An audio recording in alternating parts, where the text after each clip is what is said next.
ఖైరతాబాద్ గణేశుడి దగ్గర పండుగ వాతావరణం నెలకొంది. సప్తముఖ మహాశక్తి గణపతి రూపంలో భక్తులకు దర్శనమిస్తున్నాడు లంబోదరుడు. బడా గణేశుడిని దర్శించుకునేందుకు ఉదయం నుంచి భక్తులు భారీగా తరలి వస్తున్నారు. ఖైరతాబాద్ గణేష్ దగ్గర సందడి నెలకొంది. స్వామివారి దర్శనం కోసం జనం బారులు తీరారు. దీంతో భారీ పోలీసు బందోబస్తు ఏర్పాటు చేశారు. ఖైరతాబాద్ గణేశుడి దగ్గర భక్తుల సందడికి సంబంధించి మరింత సమాచారం విజయ్ లైవ్ లో అందిస్తారు. Vijay, over to you.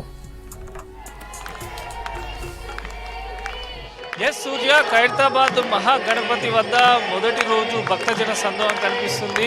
ఇప్పుడు ప్రజెంట్ భారీ గణనాథుని వద్ద హారతి ప్రారంభమైంది. మరోపక్క ఆర్యవైశ్య సంఘం వారు భారీ గణనాథునికి ప్రతి ఏటా ప్రత్యేకమైనటువంటి నైవేద్యాలు సమర్పిస్తారు. ఈ సంవత్సరం మొదటి రోజు కూడా ప్రత్యేకమైనటువంటి నైవేద్యం తీసుకురావడం జరిగింది. మనతో మాట్లాడేందుకు ఆర్యవైశ్య సంఘం వారు ఉన్నారు. ఖైరతాబాద్ ప్రతి సంవత్సరం మీరు భారీ గణనాథునికి నైవేద్యాలు పెడుతూ ఉంటారు.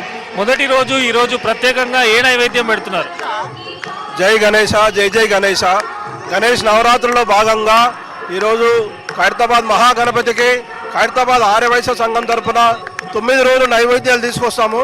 ఈరోజు కూడా అందరికీ కూడా ఒక స్వీట్ తీసుకురావడం జరిగింది. ప్రతిరోజు నైవేద్యంలో భాగంగా ఈరోజు ఒక స్వీట్ తీసుకొచ్చినాము. అందరికి ప్రజలకు మన నైవేద్యం చూపించి మహారతి తర్వాత నైవేద్యం చూపించి ఇక్కడనే భక్తులందరూ కూడా వితరణ చేస్తాం. ఇది 9 రోజులు జరుగుతుంది కార్యక్రమం. ఇంకొక విషయం ఏంటంటే, గత సంవత్సరం 1,00,000 రుద్రాక్షలు మహాగణపతికి ఇవ్వడం జరిగింది. ఈ వచ్చే సోమవారం రోజు మహాగణపతికి 1,00,000 రుద్రాక్ష మాలను ఇవ్వబోతున్నాము. అదేవిధంగా బుధవారం రోజు ఉదయం 6:30 గంటలకు 280 మంది జంటలు 70 హోమగుండాలతోటి లక్ష్మీ గణపతి హోమం ఇక్కడ నిర్వహించబోతున్నాం. సార్, మనం చూడొచ్చు భారీ గణనాథునికి హారతి ఇస్తున్నారు. మొదటి రోజు తొలి హారతి వినాయక చవితి వేడుక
రాత్రి 11 గంటల వరకు భారీ గణనాథుని యొక్క దర్శనం భక్తులకు కల్పించనున్నారు. సూర్య.